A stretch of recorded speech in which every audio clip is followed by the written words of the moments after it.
WISN 12 is celebrating Black History Month, recognizing trailblazers throughout our state, from the first Black doctor delivering babies in a major Milwaukee hospital. Give as much as you can to the people that you serve. To the first Black resort town in Wisconsin. It was created for Blacks, and it was a safe place. And the CEO making history right now. The only way to make the impossible possible is to believe that it is so. From the high-ranking firefighting family keeping Milwaukee safe. When I came on, we didn't have any Black chiefs at all. To the late mathematician inspiring others to achieve. She taught me how to stand up for what I believe. Sharing powerful Milwaukee stories. There's history all over the place. People are talking about their stories, how they got involved. Talk about that. This is a WISN 12 Project Community Special, celebrating Black History Month.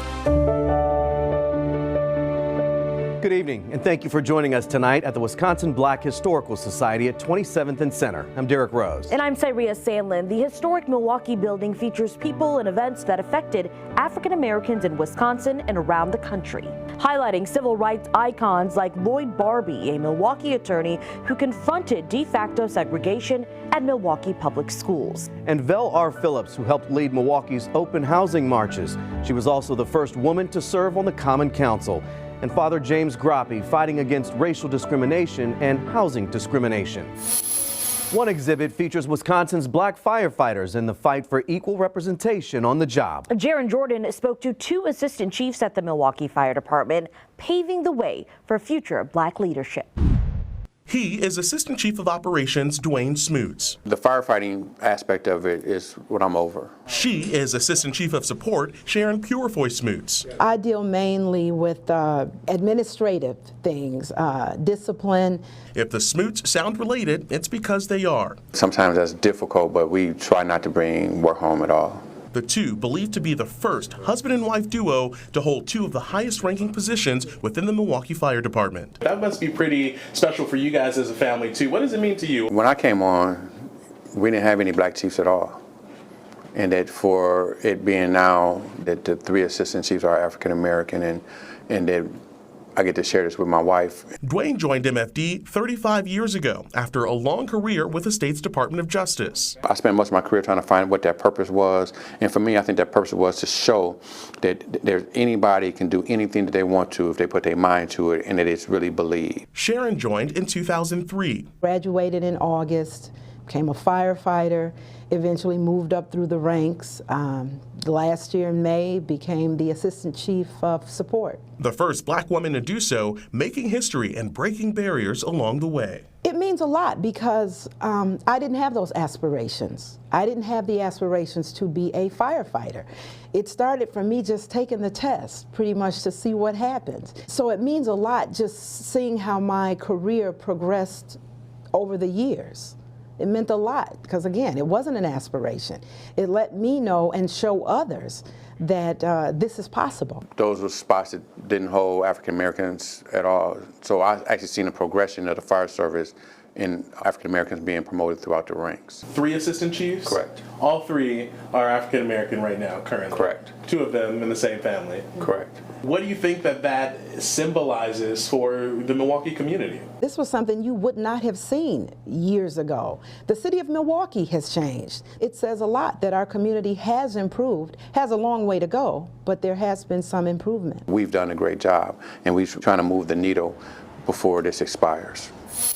I'm joined now by Claiborne Benson, the director of the Wisconsin Black Historical Society.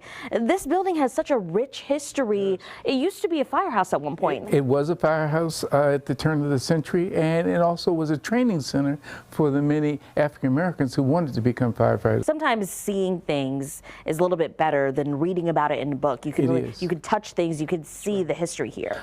Artifacts and such. For example, yesterday we just picked up slave chains from the Underground Railroad along the Fox River Valley, which is such a priceless gift. Thank you for all that you do in sharing these very important stories. Thank you. The city of Milwaukee is also honoring several Black trailblazers, renaming streets after them. North 34th Street now honors Ralph Metcalf, leading into Metcalf Park. The Marquette graduate and Olympic athlete also has a school named after him. As the U.S. representative, he also co co-sponsored legislation to declare February as Black History Month. 2 more trailblazers recognized with street names, Dr. William Finlayson and Juanita Adams. One helped open the door for Black doctors here in Milwaukee. The other took big risks to fight segregation in schools. 12 News' Kristen Pierce and Jaron Jordan have their stories. All the stories about her from a little girl. She had this fire about like what's right. That fire followed Juanita Adams into adulthood.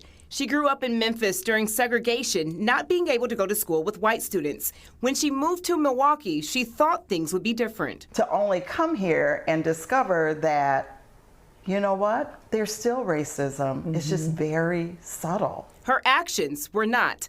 Adams helped create the Congress of Racial Equality Milwaukee chapter. She also participated in sit-ins and marched on Washington with civil rights leaders like Dr. Martin Luther King Jr. In Milwaukee, outrage turned to action for Adams. She laid across a cement pour, you know, to prevent them from pouring the cement to build McDowell. You were in her belly at the time? Yes, yes. She was 25 at the time, and she was pregnant with me. What's it like knowing that you were there? I felt proud. I was like, I was part of the fight. Adams' youngest daughter talking to us via Zoom from Virginia. They call her the pregnant picket. She's told us many times that she was willing to die for the cause. She believed in it that strongly. Police arrested Adams protesting the construction of a new school near 17th and Highland Avenue.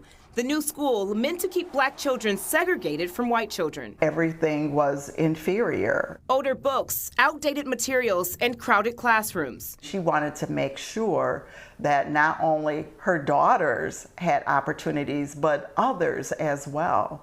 And so that's why she was willing to risk so much. In an area where Juanita Adams once risked her life, she's now being honored. A street sign in her name going up here on Highland Avenue near what's now Highland Community School. For me, she really was larger than life. Until her death in 2016, Adams gave back in different ways, a point of pride for her family to this day. How proud are you to be her daughter?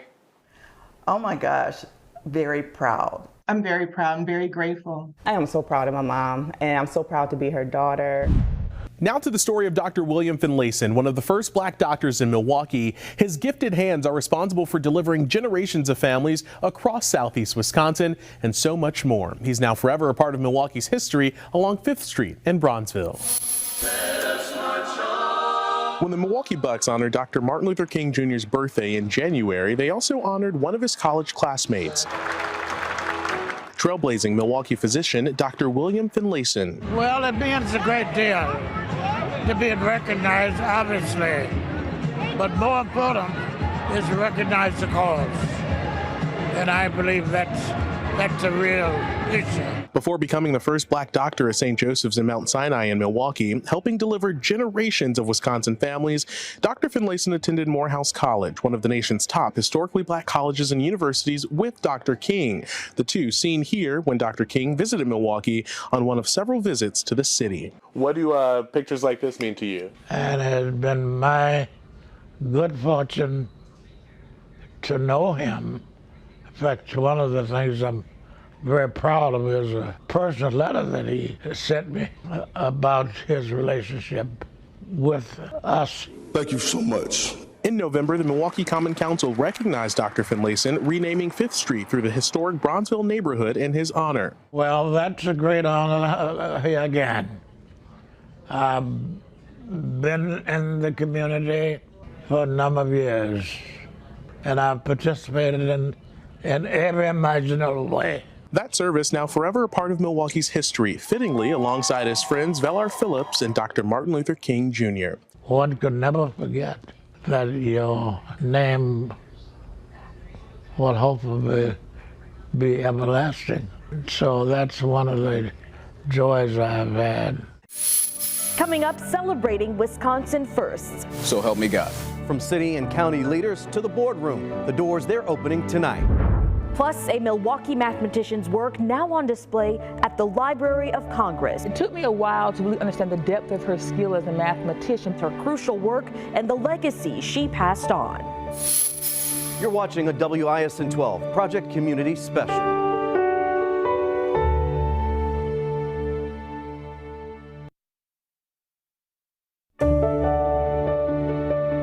Northeast Wisconsin also marking several firsts. In the last year, voters elected several black men and women to critical leadership positions. Mayor Cavalier Johnson became the first black man elected as mayor in Milwaukee. Voters also chose Danita Ball as the first black woman to lead the Milwaukee County Sheriff's Office. And in Wauwatosa, Sean Lowe and Margaret Arney became the city's first black alders. 12 News spoke to these leaders as they took their places in history. It's a new day in Milwaukee. I'm the mayor now. Think about what you're dreaming of, and you can do whatever you want to do. I feel it in my own heart. It's like I am the leader that I've been waiting for. Another Milwaukee first featured on the national stage. Gloria Ford Gilmer shattered the glass ceiling for black women in math and science. Her work is now on display in the Library of Congress, and she left a rich legacy in our community. The late Gloria Ford Gilmer's passion for math started at an early age. Growing up in Baltimore, she spent many afternoons and weekends working at her dad's corner store. She shared those memories often with her only daughter, Jill. Weighing the meat and converting, she had to convert things from ounces to pounds and, of course, making change and all those things that are mathematical. After graduating from Morgan State University, she moved to Madison to get a PhD, then met Jay Gilmer. They got married a couple years later and she moved to Milwaukee and then she raised a family, and so that kind of interrupted the PhD. When her kids finished high school, Gilmer finished her PhD at Marquette. She then taught at universities and high schools all over the country and mentored other black women in science and math. As a nurse, it took me a while to really understand the depth of her skill as a mathematician. She worked at MATC. She was the first African-American woman to work in the math department. Later in life, Gilmer best became known for her research in ethnomathematics. It's a way of looking at math through its practical applications that are related to your own culture. She studied the mathematical patterns that are in African hair braids. Gilmer worked well into her 70s, and after her death in 2021, her studies and work caught the attention of the Library of Congress. They packed up 64 boxes of her papers, and that became a donation that our family made to the Library of Congress. So she's the first black woman mathematician to have a collection at the Library of Congress. An incredible accomplishment for a woman who broke so many barriers. Her daughter and mentee both so proud and inspired by her legacy. She gave me my voice. She taught me how to stand up for what I believed. She was passionate about math. She was passionate about young people. She was passionate about social justice and racial justice. And she just kind of threw herself into those things. Another first in the business world, Shaitania Brown is the first woman of color to run Employ Milwaukee. She took on the challenge at the height of the pandemic, and now she's on the list of this year's Titan 100 honorees. 12 News' Deanna Gutierrez spoke with her about leadership and perseverance in a role dominated by men. I always knew I wanted to work with people. I tell people all the time, your path in your professional pathway, it's not straight. Milwaukee native Shaitania Brown started her career as a probation parole agent, but she told me she wanted to impact the community in a different way. I wanted to be on the prevention side, whatever I could do to help people not go that way, or if they did go that way, get a second chance to get a do-over. So when the opportunity opened up to become president and CEO of Employ Milwaukee, an organization dedicated to local workforce development activities, applying for it was a no-brainer. However, it was a tough task. There was all kind of negative Neds and Nancys all in my ear trying to tell me otherwise. But I had my mindset. I was not trying to play into what I believe they wanted. I was giving them my authentic self. And if they wanted my authentic self, then they would choose me. And I was chosen. Brown was set to start in March of 2020, just weeks before Milwaukee and the world shut down. Millions faced layoffs and uncertain futures at the start of the pandemic, but Employ Milwaukee never took a day off. Unfortunately, people were still looking for jobs and because they couldn't access their unemployment insurance. Brown says despite the challenges and pressure to become the first female CEO of Employ Milwaukee, the most rewarding part of being in this position is the trust from employees. I had a team who was supporting and backing me, and they were like, Ms. Brown, whatever you say, we see the vision and we're gonna help you, fulfill that vision. And they've been with me every step of the way. Brown's leadership and teamwork is why she was recognized as one of the most most accomplished business leaders in the state of Wisconsin. The Titan 100 honor came as a surprise. That's awesome to know that I'm having impact to people outside of, my doors here. What does leadership mean to you? Even when, things look like there is no hope, being able to still maintain hope and driving to try and make change happen. Coming up, honoring climate equity pioneers. Meet some of the Black Milwaukeeans working for a better environment. And the 10 Milwaukee restaurants now on the national stage, thanks to a shout out from the NBA.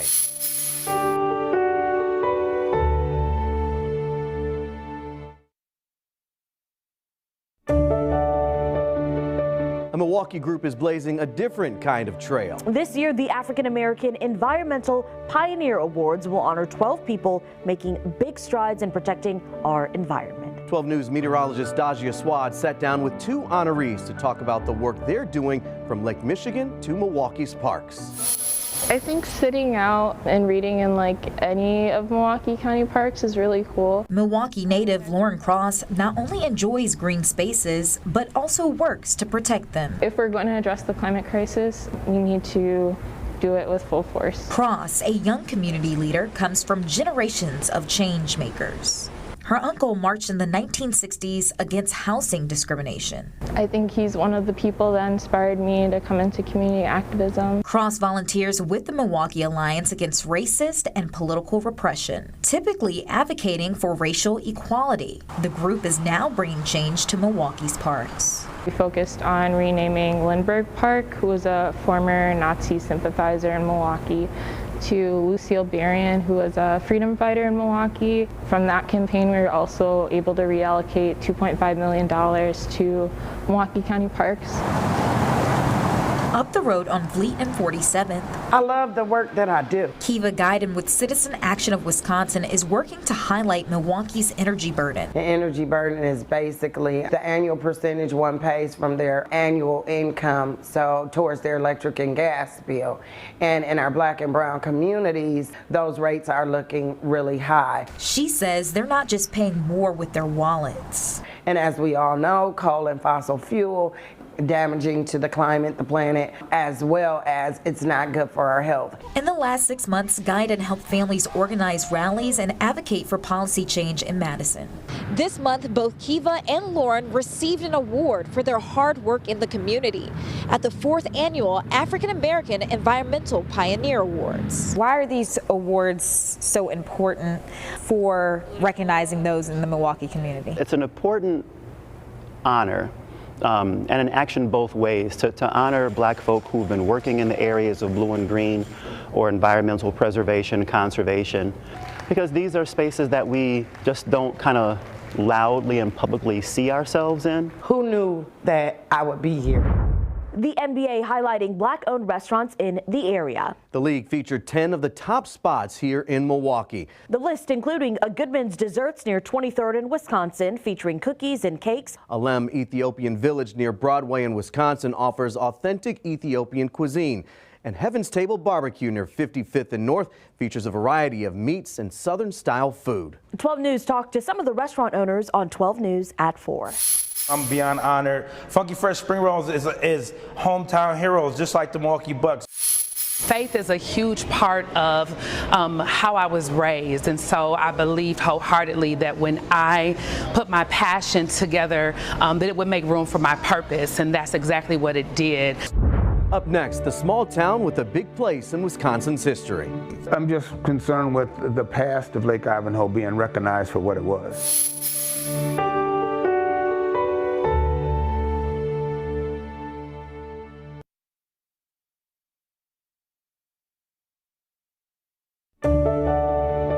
Wisconsin's first Black-founded town, Chilton, Wisconsin, originally named Stantonville. Moses Stanton, a Black minister from Rhode Island, first founded the town in 1845. His Native American wife, Catherine, was a critical lifeline between the Ho-Chunk and Menominee tribes on either side of the settlement. Together, they settled the town in the wilderness east of Lake Winnebago. Less than a century later, Wisconsin's first Black resort town emerges. 12 News' Jaron Jordan takes us to Walworth County tonight, where the small community of Lake Ivanhoe has a big place in Wisconsin history. On Lake Ivanhoe, you can relax, you can sit on the lake and fish. History is everywhere. Back in the past, many African Americans used to come up here to fish.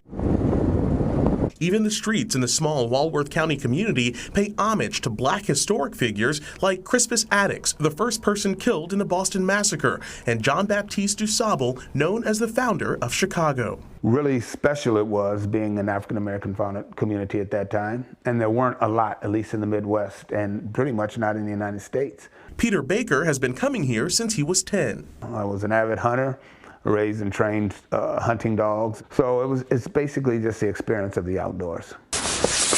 More than 50 years later, he's now president of the Lake Ivanhoe Property Owners Association. And that's the whole pavilion there. Working to make sure Lake Ivanhoe's history is never forgotten. I'm just concerned with the past of Lake Ivanhoe being recognized for what it was.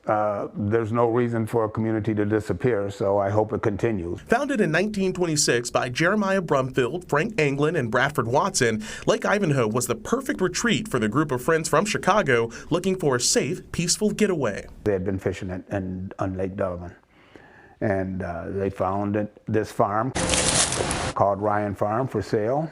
They had a front guy go in and buy the property and decided that they were going to build a community. Over the years, it became known as a black mecca in the Midwest, giving generations of families the opportunity to socialize with each other and experience Wisconsin's great outdoors. Wisconsin is famous for its lakes and recreation, outdoor recreation. And so that was really important, and that's what Lake Ivanhoe is. Today, a community clubhouse stands where the original Lake Ivanhoe Pavilion once stood nearly 100 years ago. And just last fall, the Wisconsin Historical Society erected this marker, recognizing Lake Ivanhoe as an important part of Wisconsin history. Yeah, it's definitely about time for them to acknowledge everything in Wisconsin. Thanks for watching our Black History Month special. You can find all of our project community coverage and stories at WISN.com and the free 12 News mobile app. Good night.